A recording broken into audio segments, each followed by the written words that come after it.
explosive interview and piece of evidence appears to connect Barack Obama to Dr. Khalid al-Mansour, a top advisor to a key Saudi Arabian official and a former mentor to the Black Panther Party.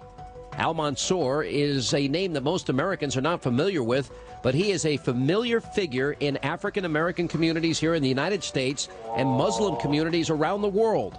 Al-Mansour is an author, a lawyer, a Saudi advisor, an Orthodox Muslim, a black nationalist, and an outspoken enemy of the State of Israel. Take a listen to his views on Jewish people. But the white Jews took over Judaism, and they are the ones who are saying, we want Jerusalem.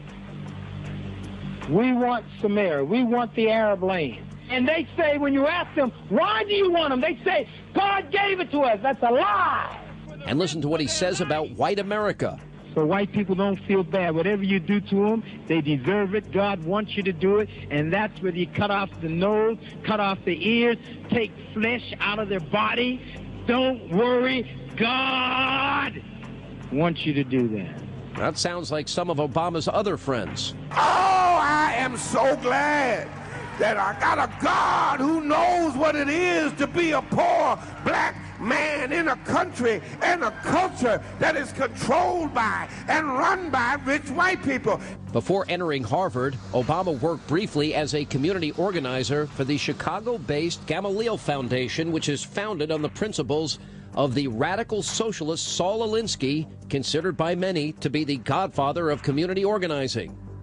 Tell us about, for example, the relationship as it relates to the belief system of Saul Alinsky. Saul Alinsky is a very central figure in Barack Obama's life precisely because of his time as a community organizer in Chicago. The community organizing he's involved in, a lot of people hear that community organizer. They get a very different picture from what this is.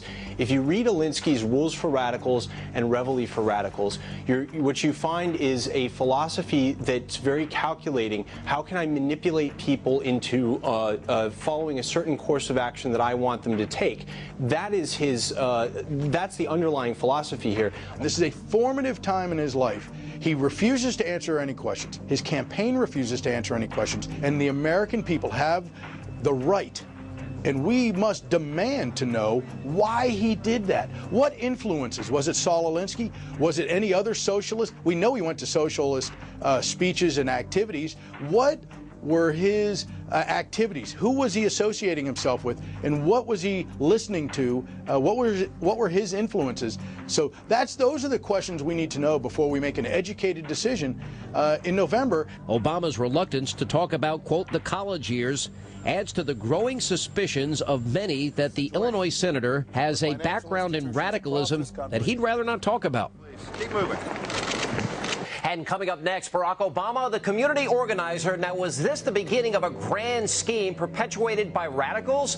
You'll be hearing from a man who says it is. And then the senator is trying to hide his ties to Weather Underground leader William Ayers, but we'll expose the truth behind his relationship with the admitted unrepentant terrorist. Coming up.